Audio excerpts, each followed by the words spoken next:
जय बाबा राम साहब पीरों की जय हो। शायर घर अवतार की जय हो। तंवरवंशी राजा रणसिंह जी के 8 पुत्र थे। जो 6 पुत्र मुगल साम्राज्य में मारे गए थे। 2 पुत्र धनसिंह जी और अजमल जी बचे थे। वो उंडू कश्मीर रहते थे। उंडू कश्मीर रहते थे और धनसिंह जी की दो बच्चियां थी। एक का नाम लाशा था, एक का नाम सुगना था और उनके कोई पुत्र नहीं था। तो दोनों बच्चा धनसिंह जी अजमल जी को सौंप कर वनवास को चले गए और वही शरीर त्याग गया। उसके बाद में राजा अजमल जी द्वारका नाथ के भक्त थे और उनके कोई संतान नहीं थी।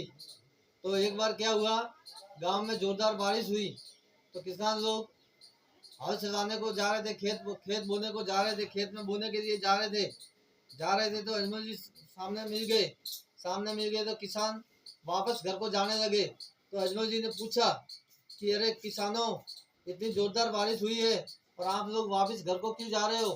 तब किसानों ने कहा कि ये गांव के राजा है और अपन इनको कोई कह दिया तो अच्छा नहीं लगेगा। तो उन्होंने कहा महाराज बीज भूल गए, कोई बोले हल भूल गए, कोई बोले बैल बीमार है, यूं कर वापस जाने लगे। तो वहां पर एक बूढ़ा सा किसान था, भोला भाला। उसने कहा महाराज आप हमें कुछ नहीं कहते हो तो मैं आपको सभी बात बता दूं। तो अजमल जी ने कहा बता भाई, तेरे सातों गुना माफ है।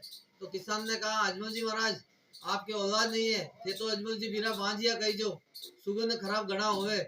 अजमल जी आपके संतान नहीं है, पुत्र नहीं है, इसलिए आपके सुगंध अब होते हैं, अशुभ माना जाता है। इसलिए आपके सुगंध लेकर हम खेत में बोने के लिए नहीं जाएंगे। यह सुनकर अजमल जी घर आए और अजमल जी का मुंह उतर गया। तो मैना देव ने पूछा अजमल जी की शादी जैसलमेर के राजा जय सिंह के कन्या भटियाणी मैना देव से हुई। तो घर गए तो मैना देव ने पूछा अरे पति देव, आज आपकी चंद्रमा श्री सी सूरत है और आज ये अंधेरी रात क्यों लग रही है। तो अजमल जी ने कहा रानी क्या बताऊं, मेरे गांव के किसान लोग मेरा मुंह देखना नहीं चाहते, इसलिए मेरा जीना दुर्लभ है। द्वारका जी जाऊं भगवान मिल जावे, नहीं तो आत्महत्या करके खत्म हो जाओ। ये 12 बार अजमल जी द्वारका जा चुके थे। अब अजमल जी द्वारका जा रहे थे तो गांव में शायर जी मेघवाल रहते थे, जयपाल, और उनकी पत्नी का नाम मंगनी देवी था। तो अजमल जी ने कहा शायर जी से, शायर जी 12 बार द्वारका जी जा चुका हूँ, भगवान नहीं मिले, अब क्या करो। तो शायर जी ने कहा अजमल जी आप राजा हो, आप राजा की पत्नी उपाधि से भगवान के पास गए होंगे। तो राजा की उपाधि से भगवान नहीं मिलते, भगवान के पास जाने के लिए दास बनकर जाना पड़ता है, तब भगवान मिलते हैं। यह सुनकर अजमल जी ने कहा कि अब मैं 13वीं बार फिर से जाता हूँ। तो अजमल जी जब द्वारका रवाना होते हैं तो रानी मैना देवी ने बाजरी के लड्डू खाने के लिए साथ में डाल दिए कि आपको रास्ते में भूख लगे तो लड्डू खाते रहना। अब 1 महीने भर में अजमल जी द्वारका जी पहुंच गए। ये अंधारी रात, पुजारी मंदिर का तारा दरवाजा दे बंद कर और घर पर चला गया। अजमल जी ने कहा यहाँ बाहर खड़े रहेंगे तो नार चिता खत्म कर देंगे। अजमल जी भगवान के आगे प्रार्थना करने लगे, हे प्रभु बोल, हे प्रभु, प्रार्थना करने लगे, हे भगवान मंदिर का ताला है। तो अपने आप ताला खुल गया। अजमल जी के जूता पहनने, हाथ में लकड़ी और दे मंदिर के अंदर मंदिर में घुस गए और उस पत्थर की मूर्ति के आगे प्रार्थना करने लगे और बोले हे प्रभु बोल, हे प्रभु बोल। तो पत्थर की मूर्ति मुंह से नहीं बोली। तो अजमल जी जो बाजू के लाडू थे वो भगवान के सिर पे मारे और प्रसाद को बिखेर दिया। सुबह पुजारी आया, बोले अजमल भक्ति में पागल हो गया, प्रसाद लाई वो तो यहाँ पे बिखेर दी और ये लड्डू भगवान के सिर पे मारे, अब इसको जिंदा नहीं छोड़ेगा। अजमल जी ने कहा ये पुजारी भगवान की रात दिन सेवा करते हैं, इनको तो भगवान मिलते हो गए। तो अजमल जी ने पुजारी से पूछा अरे पुजारी जी भगवान कहाँ रहते हैं। तो पुजारी जी ने कहा इसको ऐसा भेजो कि ये मर जाए। तो अजमल जी ने कहा कि पुजारी जी भगवान दरिया में रहते हैं।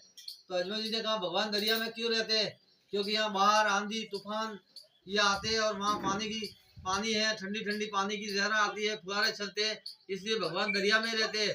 तो अजमल जी ने पुजारी जी से कहा कि पुजारी जी आप मुझे ही भेज रहे हैं और कोई यहाँ पे गया। तो बोले पीपू जी महाराज थे, वो दर्जी का काम करते और राजपूत थे, पहले यहाँ पर उनको भगवान मिले। तो अजमल जी विश्वासी भक्त थे, ले भगवान का नाम और दरिया में छलांग लगा दी। अजमल जी दरिया में कूद पड़े प्रभु मिलने के लिए। अजमल जी दरिया में गए तो जहाँ गहरा पानी था वहां वो जगह पुजारी ने बताई कि यहाँ जाएगा तो ये मर जाएगा। तो अंदर से आवाज आने लगी आओ भक्त, आओ भक्त।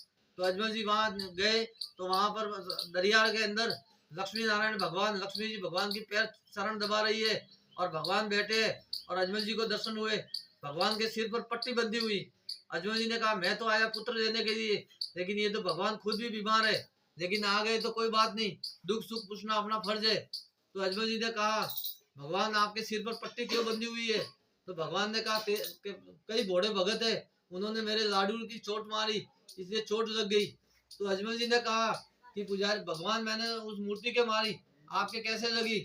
तो भगवान ने कहा अजमल अगर उस मूर्ति में मेरी सत्ता नहीं है तो लोग मुझे क्यों पूछते हैं, क्यों इतने मंदिर बनाते हैं? तो अजमल जी ने कहा भगवान मैं भी बहुत दुखी हूँ।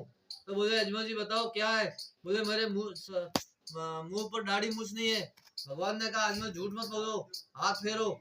हाथ फेरते ही हाथ हाथ दाढ़ी और मूछ लटकने लगी। और फिर अजमल जी ने कहा भगवान मेरे पुत्र नहीं है।